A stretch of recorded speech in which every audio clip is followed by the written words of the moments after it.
नमस्कार. आयोगात्मा 10साठी मी आपल्यापुढे उपस्थित आहे. 9 सेशन आपण आता पाहूया अभ्यासले. आपल्याला मनात 2-3 शंका येतील की 2-3 विचार मनात येतील निश्चितपणे किंवा चक्राचा आम्हाला काय अभ्यास, आम्हाला काय लाभ होईल चक्रावरच मी बेसिक सांगतो आपल्याला. आपल्या शरीरामध्ये रासायनिक तत्त्व जे आहेत ते संप्रेरकाच्या स्वरूपामध्ये सर्व शरीरभर इतस्ततः ट्रान्सपोर्ट केले जातात. हे ट्रान्सपोर्टेशनची एक स्वतंत्र रचना आहे आणि आपल्या ग्लँड्स ते सिक्रीट करत असतात. आपल्या जे शरीरामध्ये एंडोक्रायनल, एक्झोक्रायनल ग्लँड्स असतात, या ग्लँड्स कार्यरत ठेवण्याचं कार्य हे चक्रांमुळे होत असतं. म्हणजे चक्र झंकृत होतात, त्यामुळे ग्लँड्स ॲक्टिवेट होतात आणि ग्लँड्स पाहिजे ते सिक्रिशन, संप्रेरके, एन्झाईम्स असतील किंवा हार्मोन्स असतील हे सिक्रीट करतात आणि ते किमोटॅक्टिकली रासायनिक पदार्थाने, फक्त त्याला वाहून न्यायला नळ्या नसतात, किमोटॅक्टिकली त्याचं संवहन होत असते. आणि ज्या ग्लँड्सला त्यांचं सिक्रेशन कॅरी करायला नळ्या असतात त्या एक्झोक्रायनल ग्लँड झाल्या. उदाहरणार्थ शरीरामध्ये सगळ्यात मोठी एक्झोक्रायनल ग्लँड्स ही यकृत आहे, लिव्हर आहे. आपले लिव्हर 564 वेगवेगळ्या प्रकारचं फंक्शन करतं आणि म्हणून एक सुंदर असं ऑर्गॅन, ग्रंथी निसर्गाने आपल्या शरीरात ती चपखलपणे उजव्या बाजूला बसवलेली आहे. आपल्याला माहीत असेल की श्रीखंडपुरी, आमरसपुरी छान जेवण झालेलं असेल तर कळत न कळत आपला हात हा उजव्या बाजूलाच जातो, डाव्या बाजूला जाणारच नाही. लिव्हरला शाबासकी देणं गरजेचं असतं. हे इंट्युशन असते. लिव्हरला अशा पद्धतीने शाबासकी दिली जाते. हा एक भाग आणि हे जे सिक्रेशन आहे याच्यावरच आपलं शरीर चालतं. किंवा हात पाय दिसतात ते ऑर्गॅन्स आहेत, त्याच्यावर तर आहेतच, ते आधारच आहेत. परंतु या किमोटॅक्टिक मुवमेंटमुळे, रासायनिक पदार्थांच्या संतुलनामुळे, ते असंतुलित असेल त्या प्रकारची विकृती संभवणारच.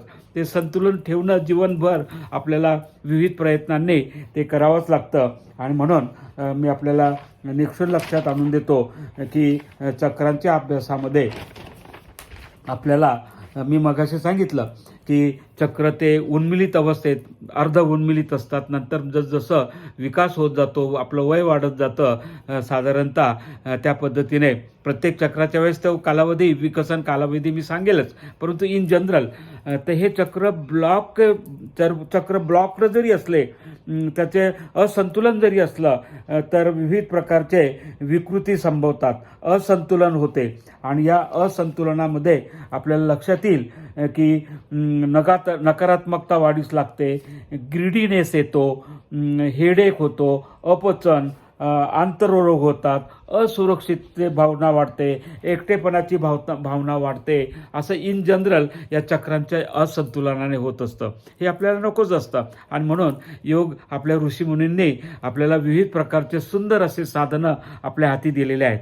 अष्टांग योगामध्ये यम, नियम, आसन, प्राणायाम, प्रत्याहार, धारणा, ध्यान, समाधी, हे अष्टांग योग पतंजली मुनींनी आपल्यासाठी एक सुंदर क्रिएशन करून दिलेलं आहे.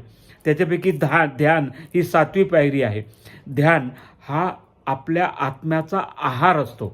आपला जो आत्मा आहे त्याचा आहार म्हणजे ध्यान असतो. आणि म्हणून आपल्याला प्रत्येक वेळेस 2 मिनिट, 5 मिनिट, 7 मिनिट यथा कालावधी आपल्याजवळ उपलब्ध असेल तेवढ्या कालावधीत ध्यान हे केलंच पाहिजे. आणि म्हणून मी आता अष्टांग योगामध्ये हे 8 योग सांगितले, परंतु याला पूरक आणखी 4 महत्त्वाचे कन्सेप्ट्स आहेत. ग्रंथ, चक्र, मुद्रा आणि क्रिया. याच्यापैकी आपण चक्रांचा अभ्यास घेतला आहोत. चक्र, ग्रंथी हे ग्लँड्स आहेत. चक्र हे आता आपण अभ्यासत आहोत. मुद्रा आणखी सावकाश आपण तो विषय सुद्धा घेणार आहोत. आणि क्रिया हा एक, असे 4 विषय आहेत. हे अष्टांग योगाला पूरक आहेत मित्र हो, अष्टांग योगाला पूरक आहेत. याच्यावर कोणीच जास्त विशेष बोलत नाही. म्हणून मी सर्वत्र सर्वदूर माझ्या व्याख्यानाचे विषय चक्र, बंध, मुद्रा, क्रिया हा विशेषत्वाने घेतलेला आहे. आता चक्रांच्या बाबत मग सांगितलं की एक आधुनिक वैद्यक शास्त्रामध्ये आपल्या शरीरात जरी 72 कोटी 72 लाख 10,215 नाड्या असल्या तर याची एक नाडीही कमी भरली नाही, एक नाडीही जास्त भरली नाही. या सर्व नाड्या एकत्र मिळून आणि आपल्या फक्त आपल्या नर्वस सिस्टीमशी संबंधित 72,000 नाड्या असतात आणि या नाड्या याच्यात आणखी 3 महत्त्वाच्या नाड्या असतात. एक डाव्या बाजूला चालते ती इडा नाडी, उजव्या बाजूला धावते ती पिंगला नाडी आणि मध्यभागी धावते मूलाधारपासून माकड हाडापासून ती सुषुम्ना नाडी. सुषुम्ना नाडी नेहमी एक्सप्रेस हायवे त्याला आवश्यक असतो, म्हणून आपण सरळ बसा, मेरुदंड सरळ ठेवा असं नेहमी सूचना आपण ऐकत असतो. मी एक छोटीशी कृती आपल्याला लक्षात आणून देतो. ही एक वायर आहे, हे मी क्रॉस करत आहे. ठिकठिकाणी ते ज्या ठिकाणी ते इडा पिंगला क्रॉस होत जातील या पद्धतीने अशी आकृती तयार होईल. या ठिकाणी ते क्रॉस झालेले आहेत. जिथं क्रॉस होतील त्या ठिकाणी प्लेक्सस गाठ नॉट KNOT नॉट तयार होते आणि ते म्हणजेच आपलं चक्र आहे. असे चक्र प्रामुख्याने आपण स्पिरिच्युअल भाषेमध्ये अभ्यासतो ते 7 चक्र. मग अशी त्याचा उल्लेख झालाच आहे. काही ठिकाणी 7 आहे, 8 आहे, 9 आहे. अष्टचक्र नवद्वारा असं गोरखबाणीमध्ये देखील त्याचा उल्लेख केलेला आहे. तर ही सर्वसाधारण माहिती आणि त्या चक्रांच्या काही कॅरेक्टरिस्टिक्स असतात. चक्र अशुद्ध असले म्हणून ते अशुद्ध राहणार का? नाही, चक्र शुद्धही करता येतात. मग त्यासाठी संगीत, वेगवेगळ्या प्रकारचे औषधी वनस्पती, वेगवेगळ्या प्रकारचे आसन, म्युझिकमध्ये विशिष्ट राग. आता आपल्याकडे क्लासिकल म्युझिक जे आहेत ते शुद्ध रागावरच आधारित होते आणि ते राग त्या चक्राच्या विकसनासाठी होते. त्या चक्रांच्या त्या चक्रांच्या आपण त्याला शब्दप्रयोग वापरूया, त्या चक्रांच्या आरोग्य संवर्धनासाठी असा शब्द वापरू आपण. ते चक्र चांगलं राहिलं पाहिजे, संतुलित राहिलं पाहिजे, कुठली विकृती संभवू नये यासाठी असतं. आता मग या चक्रांचा परिपूर्ण अभ्यास झाल्यानंतर मग आपल्या लक्षात येतं की नाही, मग याच्यावर ध्यान केलंच पाहिजे.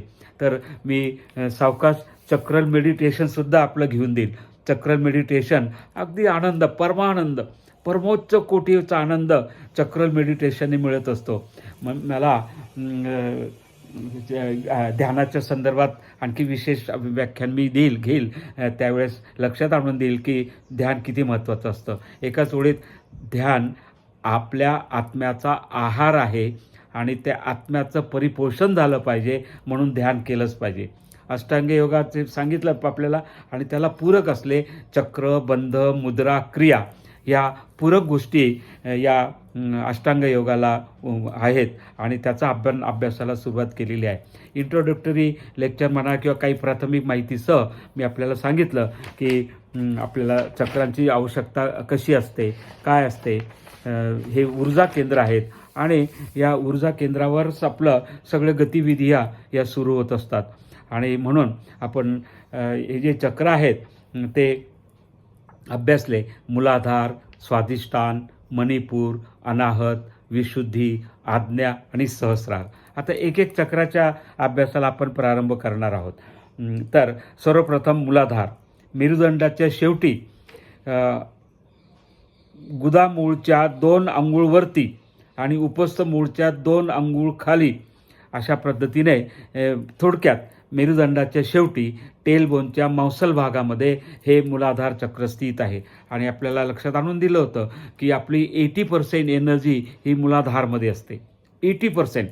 आणि आता प्रत्येक चक्राचा अभ्यास करत असताना आपण त्याचं बीज, त्याचे पाकळ्यांची संख्या, त्याचे इतर गुण वैशिष्ट्य आणि कॅरेक्टरिस्टिक घेऊन त्या चक्रांचा अभ्यास केला जातो. आपण सुलभरित्या आपल्याला माहिती व्हावं. खूप सुंदर हा विषय, अति इंटरेस्टिंग असा विषय आहे आणि मी तो आपल्याशी संवाद करत असताना अगदी सुलभ शब्दात, सुलभ भाषेत तो सांगण्याचा मी प्रयत्न करतो आहे. आता आपण मूलाधार चक्राचं सांगितलं. कुंडलिनी शक्तीचा हा आधार आहे. कुंडलिनी ही एक 3.5 वेटोळे धारण केलेली नागिनीसारखे कुंकुम लिहिलेली अशा प्रकारची शक्ती आपल्या शरीरात विराजमान आहे. आणि हे हायपोथेटिकल मुळीच नाही, हे इन situ एक्झिस्ट आहेत. आपले शरीर त्याच्यावरच चालत असतं. आता हार्मोन्सवर, संप्रेरकावर, एन्झाईम्सवर आपलं शरीर चालतं. 300 हार्मोनचा अभ्यास शास्त्रज्ञांनी केला आहे. वैद्यकीय शास्त्रज्ञ असो, त्याला जोड योग विज्ञान शास्त्रज्ञ असो, यांनी 300 संप्रेरकाचा अभ्यास केला. त्याच्यापैकी आपण डू डज हे शब्द आपल्याला माहिती आहे इंग्लिशमध्ये. तर DOAC किंवा औषधातला डोस हा शब्द आपल्याला माहिती आहे. त्याचा आधार घेऊन D म्हणजे डोपामाइन, O म्हणजे ऑक्झिटोसिन, S म्हणजे सेरोटोनिन आणि E म्हणजे एंडॉर्फिन असे हार्मोनचा याला हॅपी हार्मोन्स म्हणतात किंवा डान्सिंग हार्मोन म्हणतात. अशा प्रकारचे हे आनंदी हार्मोन आहेत आणि ते खरोखर आपल्या जीवनामध्ये आनंदच निर्माण करतात. आरोग्य संवर्धनासाठी आता याचा आपण स्वतंत्ररित्या अभ्यास करणारच आहोत, परंतु हे देखील या चक्रांच्या अभ्यासाने हे हार्मोनसुद्धा सिक्रिट होतात आणि ते आपल्याला पूरकच आहेत. ही क्रिया पूरकच ठरत असते.